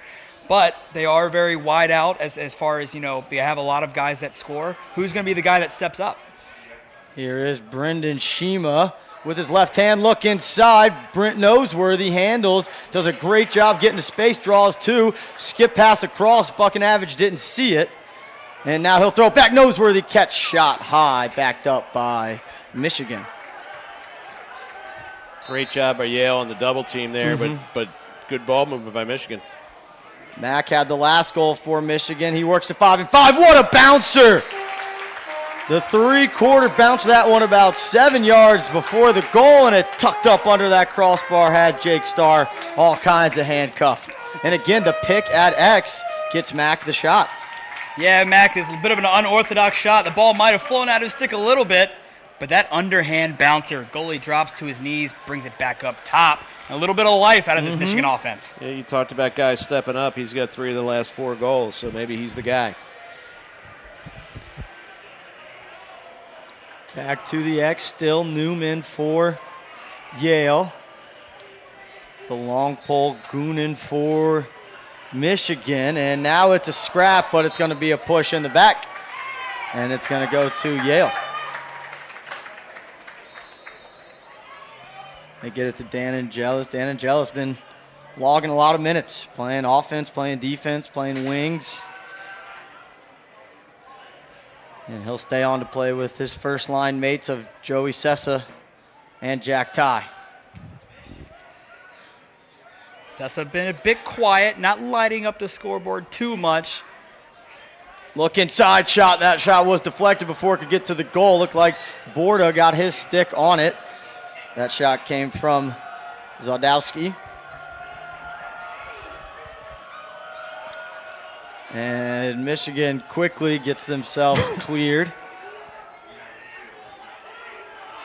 Again, Modelo clears it, and now he'll sub off for Avery Myers. So 13-7, Michigan trying to keep themselves in the game. Yep. Scored important. 2 of the last 3. They need one here. And that we've seen all year, no matter what the score, with the shot clock, with more possessions for each team, there is no game that is out of reach. Maybe last year with a 7-goal lead, this game might have been out of reach with some long possessions by Yale. 80-second shot clock, no longer. Buckinavage sweeping top side. The lefty gets his hands free right into the stick of Starr. That is the kind of shot they want, but he shot it right into the stick in the same way Starr was moving. Yeah, I think Bucks was trying to get that to the right pipe. Looks like it just wasn't on target for him. Here comes Tevlin out of the box. Starr moving the ball from one side of the field to the other, makes for an easy clear. And now Tevlin showing his speed. They've got an opportunity. Gaudet on the inside. What a look to the backside. And the dunk. 46, Brendan Rooney. Incredible play in transition. As he drives down the left side, all the attention is number 44, Gaudet. He looks him off. Little no-looker to the back pipe. Great finish. Yale can attack you in 6-on-6, early offense, late offense as well. As there was a flag on the play. Yeah. We'll see if it was administered or waved off. Looks like they're going to wipe it. Oh, I think they're going to say it was... Perhaps an unsportsmanlike? Yep. Something after the play that is going to give the ball to Michigan with no face-off. Yeah, generally when the scoring team gets fouled after the play, it tends to be something like this. But the attitude of Yale, it really seems to be back. They play with a different type of energy and emotion. You've seen that throughout the game. Well, and I really think they made a conscious decision at halftime to go up tempo. Yep. You can see them on the sidelines. Every time they get the ball, they're yelling, go, go, go, go, go. And that goal was scored by Brendan Rooney, who, again, on our call with Coach Shea this week, Connor, you mentioned how great of a finisher Gaudet is, and he said we feel like Rooney's just as good as Gaudet at finishing. And Gaudet blew up on the scene in the Final Four in the championship game with just an insane amount of points, but Coach Shea very confident in a lot of his guys. Shot off the stick of Myers. Backed up, and it looks like Yale may hop into a bit of a zone off that end line. They tried to go to Shima inside, bit of a force. Ground ball is going to be picked up by DeMuth. No, it's not going to be picked up. Nice play by Bryce Clay, and another chance here for Michigan. I don't think the shot clock reset. He missed that ground ball, so I don't think so. It shouldn't have. 1 minute to go. We'll know how fast they attack here. Yep. And a turnover, so it will reset now. And those are the turnovers that'll kill you. You work so hard to get the ball back. You got a chance to bring it within 6 goals. And now Yale can hold for the last shot. And they're going to have a nice, easy clearing pass. Nice touch to Will Renz. Jack Starr has been clearing the ball very well so far today. Yale now 10 of 11 clearing the ball. It's been a bit of a physical game, but only 2 penalties in this game. I think the players are doing a good job, keeping it between the lines and the officials letting them play. And we get down towards 10 on the clock. Here comes Morrill off the pick. Nice pick play for Rooney to get him free. And it's going to be backed up by Height. Great hustle by Tommy Height. Looked like he had the angle on the ball. Height's going to send it the length. 3-2. And Starr's going to catch it and throw it back. And we can learn that both goalies have the ability to throw the ball at least 80 yards. Still waiting for a goal to score on that play. So 14-7, that quarter was all Yale as they extended the lead from 4 out to 7. We'll be back here on Lacrosse Fire TV's coverage of the Atlanta College Lacrosse Classic right after this.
Welcome back to Grady High School here in Atlanta, Georgia. We are in the heart of Georgia, Piedmont Park, just off to our right. And it is a 14-7 lead for Yale. It's been all Yale since about the last 4 minutes of the second quarter. Really, since Scott Ratliff jumped on with us, it's been all Yale. Michigan trying to claw back, but it's been an uphill battle, not winning faceoffs and facing a lot of shots. It's been tough. So, hey, speaking of Ratliff, what are your guys' thoughts on the MLL? You know, they're still competing. They're doing their thing to continue to roll out. And, you know, I think one thing that you know, the MLL may have over the PLL is, you know, there's nothing like playing for a city and having a hometown and being able to represent a set of fans. So a lot of good players. Yep. Yes, no doubt about it. I mean, you said 6 guys from this game got drafted last night, and you know, many of them will play. The PLL has only taken 24 college guys, so really it's great for the sport to open up that many more spots for guys to play in the pros. Yeah, I agree with that. Right, and it is. I agree with everything you guys said, but, you know, just watching the draft yesterday, you know, Pat Spencer doesn't go first overall. And I understand, you know, there's a balance between the two leagues. So we get a shot on goal here, it's going to be a save. But again, you know, if the MLL really wanted to step up and say, we're here, we're still the best, you know, why wouldn't you take those guys? Right. You know, there's a bunch of shuffling going on in the draft and guys reaching for guys and guys taking safer picks. It'll be really, really interesting going forward to see how both leagues go and see if both of them can thrive. Yeah, you know, we've seen with the LXM tour in the past, try to survive with 2 leagues now. Certainly the PLL is much more organized and funded than the LXM was, but it can be tough if the leagues aren't working together to have 2 separate ones. And that's been the difference, though, with the PLL and what Paul Rabel has done. There's never been a time in the sports history that the professional level has been talked about so much. Right. And that's just the big difference. The way that they're spotlighting players, you know, the way that they're getting, you know, NBC deals, the way that they're generating content and talking points, and it's been great as a fan to watch. I know a lot of those professional guys are excited because it's giving them extra opportunities, new life almost, life. And like Bruce mentioned, I mean, just great use of social media for the PLL, and really going out and got the financing too. Little fish hook play. They tried to get Clay open. He caught it, rolled back the other way, and buried it past Starr with his left hand. Yeah, you'll see right now he's going to feed it into him. He tried catching that ball with his right hand, over pursuit, came back with his left. Just goes near side corner. Like Starr step, maybe a bit too far off that pike. And again, you know, we talk about the MLL and, you know, attendance.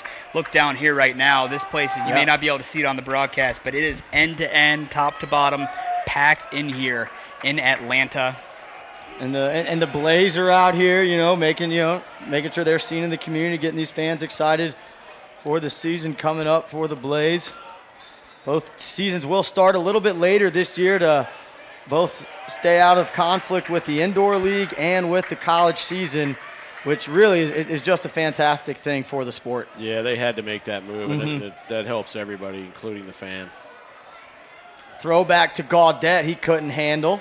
Bordeaux's there to check him up, and he'll move it along to Ted Forst.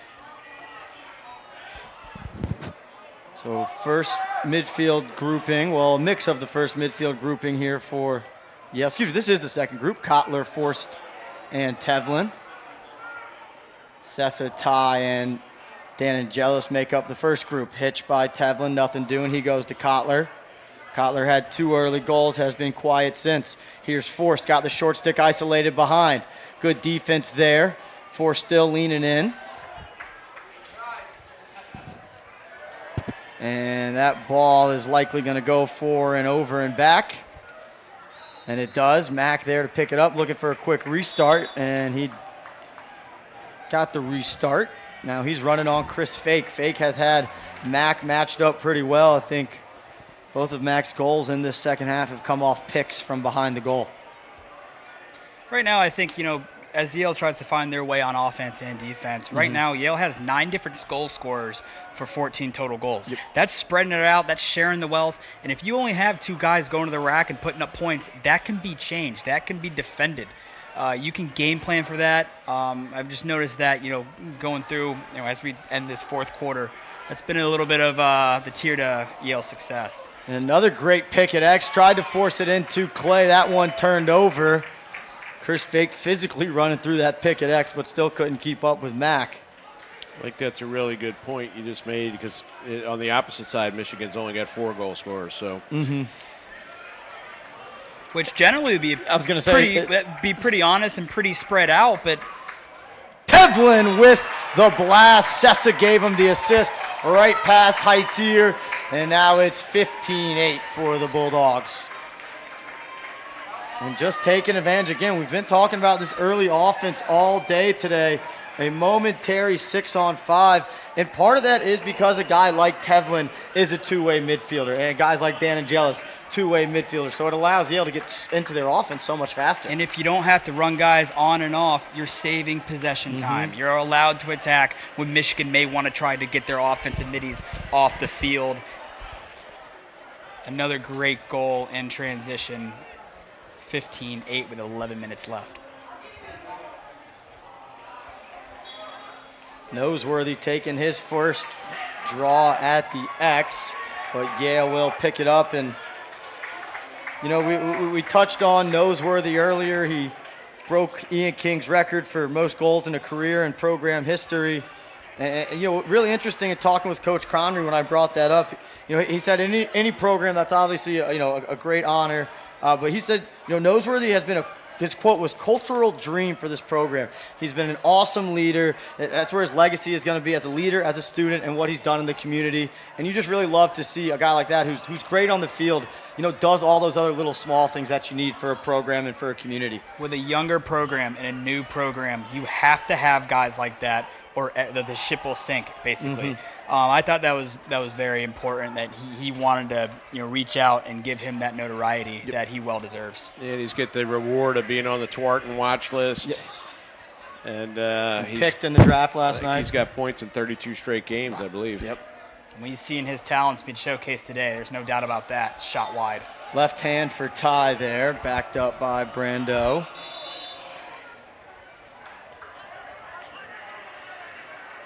Brando off the pick at GLE. Looks inside. Morrill catch shot save for Height.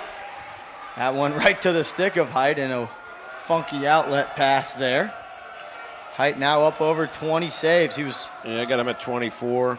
Cooled off a little bit, but he's got another 5 or so. And there's that turnover from the top of the box, or that pass from the top of the box, trying to get into the corner, went over Mack's head. So another turnover forced by that 10-man ride. And Michigan is now only 14 of 20 clearing the ball. So 70%, certainly want to be up higher than 85% is the goal for most teams. Step down, another save for Height. He had a slow third quarter, but he has picked it back up in the last couple minutes. Keeping this thing as close as Michigan is playing right now, giving his offense a chance to maybe stick some goals, and it'd be a wild comeback, but he's giving them the chance. Ball's now with Bryce Clay. Clay has 4 goals, kind of a quiet 4 goals, but impressive showing here by the Michigan native playing for his home state's major university. And he's been the guy that we talked about earlier. Someone has to step up on this Michigan offense. The ball's been in his stick a lot here in the second half. Maybe he can work off ball, but they're definitely trying to take him away. That was Schneider with the look inside. Shot missed, backed up by Mack. Noseworthy with the shot. Such a big physical presence. Throw the ball up there, let him come down with it. And a camel pick right at GLE. Got the switch, so Mack is no longer on fake. And that was pass slipped right out of the cross.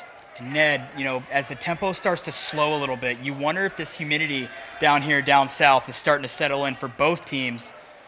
Bucking Average going to his rarely used right hand, and Starr was there for the save.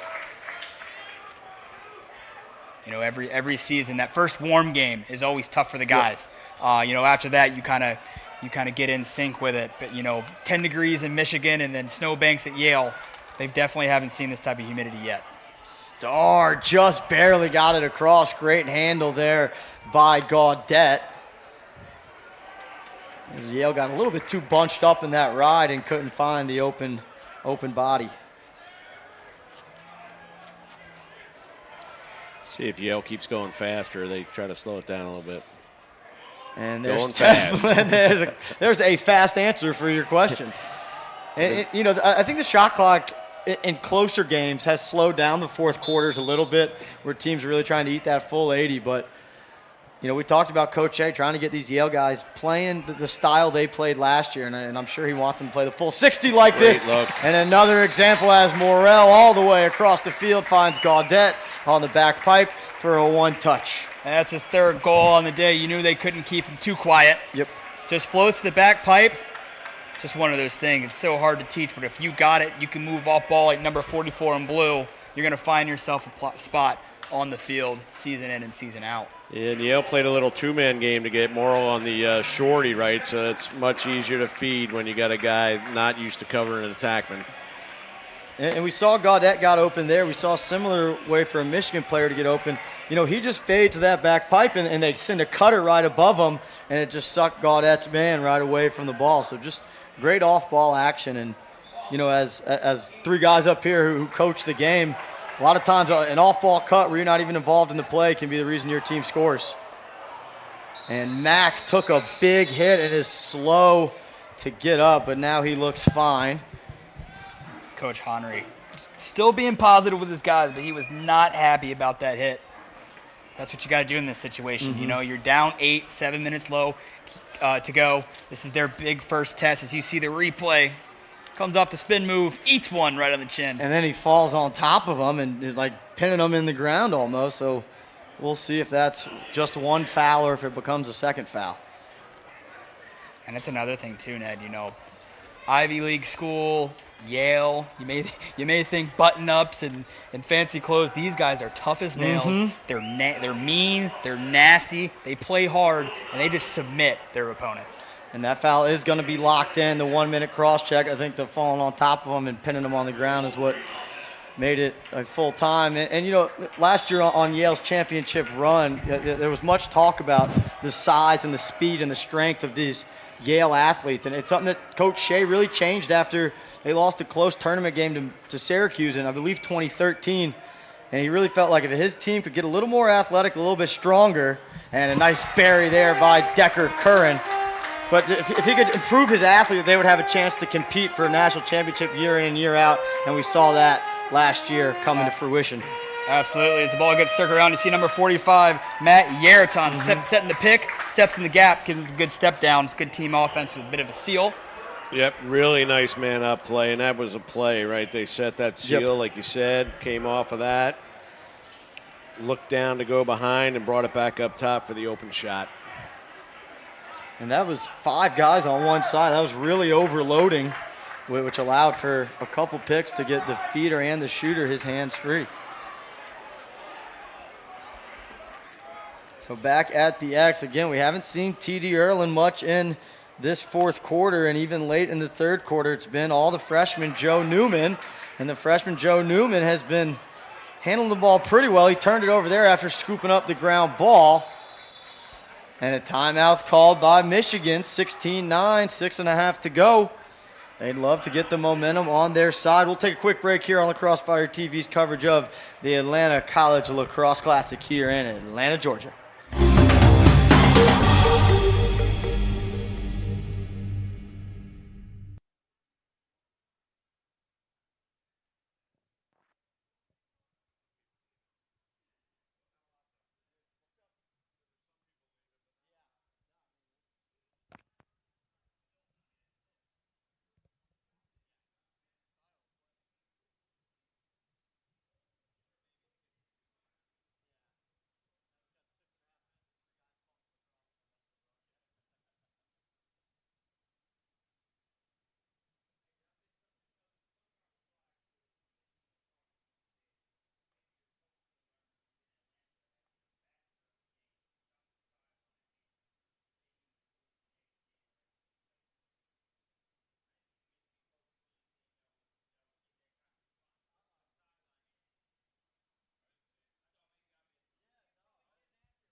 out of the timeout. Michigan going against it's a man up here for Michigan still.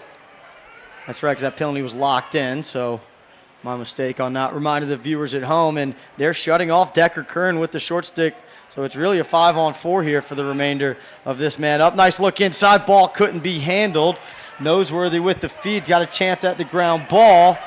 Can't pick it up, picked up on the far side. Clay threw a shoulder to keep the ball loose, and I think that went off a Yale stick. It did. And now we are back to even strength as the penalty released, but Michigan still has the ball in a little bit of a scramble situation. Now Yale recovers. That was a really good play by Noseworthy. He kind of pulled the guy down with him and got away with that, and they retain the possession.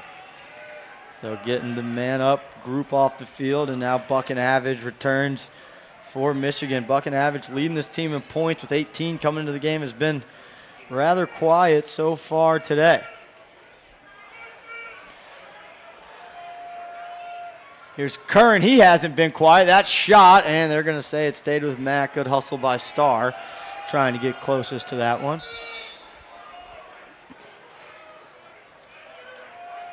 Here is Buckenavage off the pick. Had an assist earlier. Now he's got a goal. 42 Buckenavage. Excuse me, that's his second goal of the game. 2 goals and an assist for the sophomore. Offensive series here when they slide the crease guy Noseworthy up to get some scrape picks. He's such a big guy. Buckenavage goes around him. You'll see him slide up right here from off the crease. Pick the zone. Who's going to come? Nobody. Step down. Goal. Buckenavage ready to shoot as soon as he came off that screen. Right, and Ned, that's a shot you want to give up. You just want to get a guy in his hands there. As we set up for another face-off. Still no TD Ireland. They're going to roll with the young buck once again. It's Newman. And it looks like they're going to pull on the wing and a pull facing off. Michigan breaking out all the stops here. Pull on, pull off. And it's their best takeaway guy on the ball. They're going to lock everybody off. And it's going to lead to a turnover. So nice pressure there by Nick DiCaprio, 9 in white, to force that errant pass. Michigan successfully clears under 5 to go. They trail by 6. That's something with Lacrosse IQ that we're trying to teach the kids in Atlanta here, right? When to lock off your guy, when not to. You saw an example there where they lock everybody off. I mean, you got to do that late in the game when you're down, right? And that's something that I think the IQ of our kids struggle with learning, but it's all experience, right? They don't play as much. And that's why you love having these games down here in Atlanta. We got thousands of people here watching the game. You see all the different high schools and clubs represented. Here's Kevin Mack. He's got 3 goals, looking for another one. That ball's loose. They're going to say it was tipped, so it won't be an over and back. Oh, now they're going to call a push. Oh. And for a game that's really been pretty physical and letting the guys play, that's one of the more tedious calls we've seen so far. Yeah, as an official, it's all about your angles, and I guess he just had a bad angle because there was nothing but a butt-end lift check there. And that's a backbreaker if you're Yale, but again, Michigan get an opportunity to put one up here and try to get it closer. Under 4 to go. And they got to go here. I don't know why we're taking so much time substituting. I think part of the reason is because the ball is in the hands of Mack, and he's covered by Chris Fake, and not a lot of guys have success running by Fake. But again, they use the pick. Fake giving chase. Nice save by Starr. That pick did its job. Yes. Just gave him just half a step ahead so he can get his hands free. Incredible save. And Yale coming down. A little bit of transition, but smart Lee Rooney says, let's just pull the ball behind, get our guys on, and chew up some clock. And Ned, we've seen that's kind of been the difference between 2018 2019. You start taking those possessions, probably 6-7 minutes left in the game. Now with the shot clock, those are free possessions you would just give back if you weren't attacking the cage. Tevlin underneath with the right hand. Buries it past Height with a question mark. Yes, exclamation mark we'll go with as the refs put both those hands up in the air. And it looked like a little bit of a stick fake here by Tevlin, and then maybe a twister. Might have to give you credit on that, Ned. Let's call that one the explanation dodge. You'll see him drive out. He'll take that step away, get that defender, take a left step, gets right back under him, and he's only got one option here. It's to leave his feet. Incredible finish Yeah, nice little hesitation. I thought he had nowhere to go but in the crease, but he got it off. So Tevlin sticks that one. He's now got 4 on the game. Tevlin, 4 goals and 2 assists, leading this game in total points for both teams. And Tevlin, I mean, not a guy who I think a lot of people expected to be breaking out in this game. Not even, among the top 7 or 8 in point scoring. Interesting. They bring T.D. Erlin back out here after not taking a face-off just about all half, and he has a bit of a miscue trying to make a simple pass back to his defenseman. He has been sitting over there for a better half of 45 minutes. I'm surprised that they didn't go with a young guy. Maybe that stick was in that cooler full of ice a little too long that we saw in the first half. Face-off guys, man, they're so important, and they have such an impact on the game, and just little things like that he wants to get an advantage. We saw him at practice working with resistance bands, saying he gets a little bit more of a pump when he's at practice. Those guys take their job very seriously. It's a joy to watch. Mack again working from a pick. This one from Noseworthy up to Curran. Now they swing it to the near side. That's Keller. Ben Keller in the game for one of the first times today. Nice trail check there on the shot attempt by Buchanavage. Curran picks it up. Hitch inside. Backhand by Noseworthy. That was creative, but a little bit wide. 2 minutes to go. 17-10 lead here for Yale. It was the run at the end of the second quarter and throughout the third quarter by Yale that really started to put this one out of reach.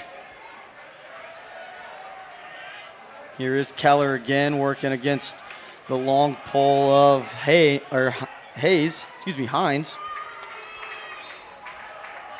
That shot backed up. Here goes Mack. He's got Robert Mooney on him. Feed inside. Curran handles a little bit of a dump pass. Buchanavage swatted that one towards the goal, I think, to satisfy the shot clock, but we're going to have a flag. I think we're going to get a late hitter push in the back on the Yale defender sliding. If that ball would have gone in off that baseball swing backhand from 15. So another chance here for Michigan, and obviously down 7 with a minute and a half to go. You're not gonna come back and win this one, but you can get a great chance to run your man up stuff against one of the top teams in the country and see how that kind of these looks work. And I think Michigan, for their first big test, number 4 Yale, they've been incredible today. They're going to come up short here, but they've got to be happy at how they competed the entire game against all odds and the way they responded. Step in, low to low, rip. That one goes. Number 1, Avery Myers. Myers will get this goal, but to continue my thought, 8th year in the program, you want to play the big boys, you want to hang with the big boys. I think at times they showed that they definitely can. Just the face-off battle was just didn't go their way today. It comes down to stopping runs, too. Right. They were in the game, then they gave up the run, and they got a couple back, but it was too late at that point. They gave up all the momentum.